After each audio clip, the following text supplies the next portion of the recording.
धन्यवाद माननीय सभापति महोदय। स्वास्थ्य इंसान की जिंदगी से जुड़ा हुआ एक मूलभूत सुविधा, बेसिक नीड है माननीय, ये हम सब जानते हैं। और अभी हमारे भाई जब पढ़ रहे थे 105 की सूचना, तो मैं उसको बार बार दोहराना नहीं चाहता। नीति आयोग जिस पे हम सब ट्रस्ट करते हैं, जो एक रिलायबल सोर्स है इस देश में सभी नागरिकों के लिए, वो कहता है कि हमारा प्रदेश सबसे नीचे। मतलब इससे ज़्यादा दुर्भाग्यपूर्ण और क्या हो सकता है। और पिछली बार भी, आज इत्तेफाक से स्वास्थ्य में बोलना है, मेरा स्वास्थ्य ठीक नहीं है, मैं दवा खा के आया हूँ। आई एम सॉरी अगर थोड़ा कुछ गड़बड़ हो जाए तो। लेकिन मैं पिछली बार भी इस मुद्दे को हम लोगों ने 105 में लिया था और उस पर चर्चा की थी माननीय आपकी कृपा से। पिछली बार भी मैंने कहा था कि लगभग 43.5 करोड़ 43,500 करोड़ रुपए सरकार ने इस पर बजटिंग की थी और ठीक था, ये बजट रीजनेबल था। लेकिन अनफॉर्चुनेटली, दुर्भाग्य से 68% ही सिर्फ खर्च हो पाया। तो मेरा सिर्फ इस सदन से बहुत विनम्रता के साथ ये कहना है कि जब स्वास्थ्य जैसे बेसिक नीड जो इंसान की जिंदगी से जुड़ी हुई है, अगर हम उस पर इतना हमारा लचर अप्रोच होगी और रवैया होगा, तो हम कैसे ये इंश्योर कर सकते हैं, सुनिश्चित कर सकते हैं कि हमारे प्रदेश के नागरिक स्वस्थ हों और उनको सारी सुविधाएं प्रॉपरली टाइम से मिल सकें।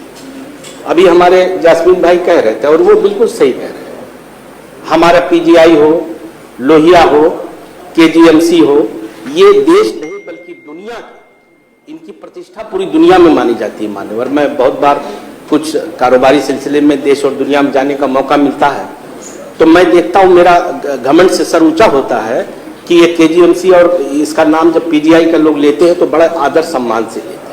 हमारे डॉक्टर्स बहुत विद्वान हैं वहाँ के, लेकिन दुर्भाग्य से हमारे पास वहाँ पे जितनी हमको हमारे इंफ्रास्ट्रक्चर जितना होना चाहिए वो नहीं हो पाता है आबादी के अनुपात में। एक चीज हमको और देखना पड़ेगा, कहने को हम कह सकते हैं कि भाई हमारे पास ये हॉस्पिटल, लेकिन ये चीजें जो होती है, WHO का एक मानक है कि कितनी आबादी के ऊपर हमें कितनी सुविधा चाहिए, कितने डॉक्टर होने चाहिए, कितना बेड होना चाहिए, तब हम उसको कंप्लीट कर पाएंगे।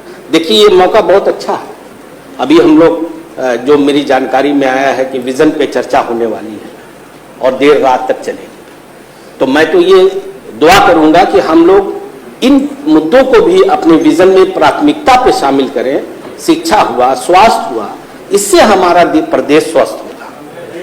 हाँ, वो तो अब चलिए वो तो इस पे हम लोग इसको हम लोग प्रायोरिटी पे टेकअप करें। माननीय बजट, ये जो हेल्थ से रिलेटेड बजट है, हम तो ये कहेंगे माननीय स्वास्थ्य मंत्री जी से कि इसको आप पूरा खर्चा कीजिए और अनुपारक में और मांग कीजिए, क्योंकि हमारी आबादी, भाई हम इतनी बड़ी आबादी, छोटा मोटा पूरा देश है उत्तर प्रदेश, छोटा मोटा क्या देश, दुनिया के बड़े देशों के बराबर है ये, अमेरिका से थोड़े ही कम है।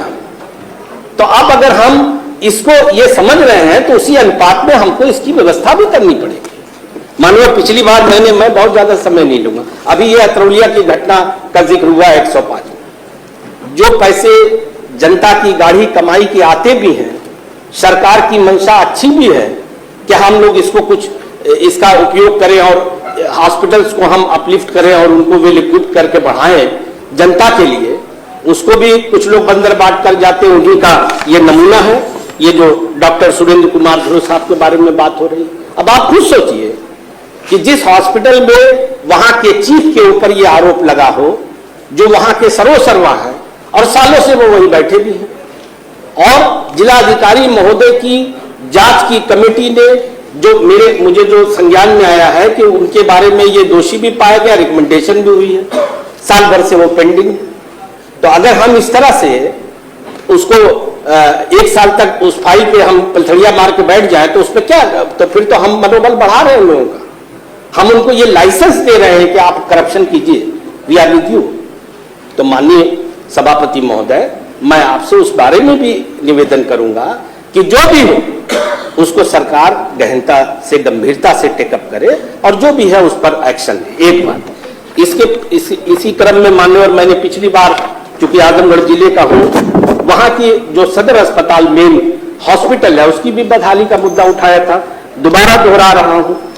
MRI की मशीन नहीं है, CT स्कैन की मशीन महीनों महीनों खराब पड़ी रहती है, एक रेडियोलॉजिस्ट है जहां की 3-4 की जरूरत है आबादी के अनुपात में।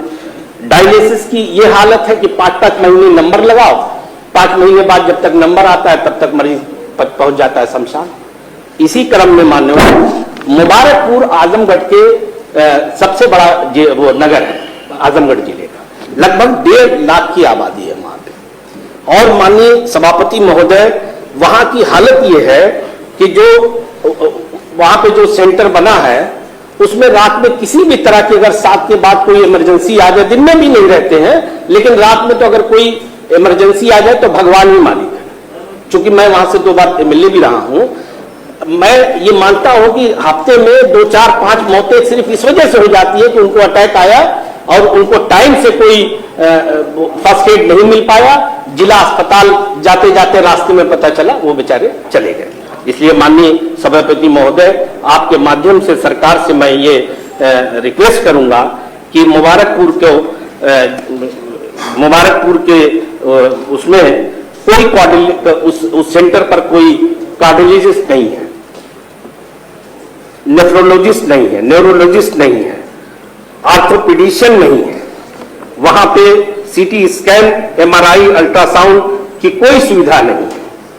इसलिए माननीय अध्यक्ष महोदय, मैं आपसे ये बड़ी विनम्रता के साथ ये निवेदन करता हूं कि मुबारकपुर की आबादी के अनुपात को देखते हुए वहां के ये सारी सुविधाएं मुहैया कराई जाए और वहां पे एक ब्लड बैंक बनाया जाए।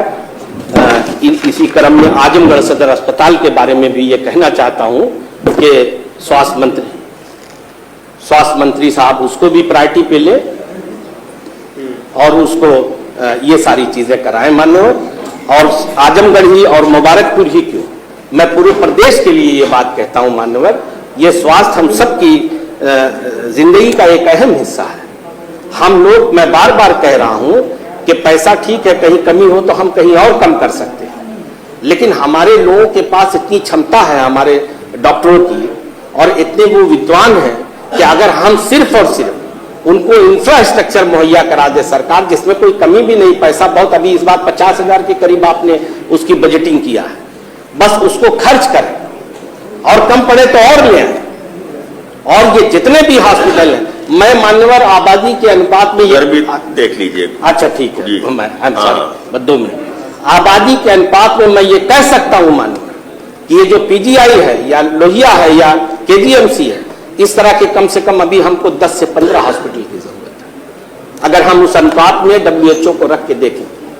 इसलिए मान्यवर बहुत विनम्रता से कह रहा हूं इस बात को कि इसको मोस्ट प्रायोरिटी पे आप टेकअप कीजिए। ये इंसान की जिंदगी से जुड़ा हुआ बहुत अहम पहलू है और आपने मान्यवर मुझे पेशेंटली सुना, मैं आपको धन्यवाद देता हूं।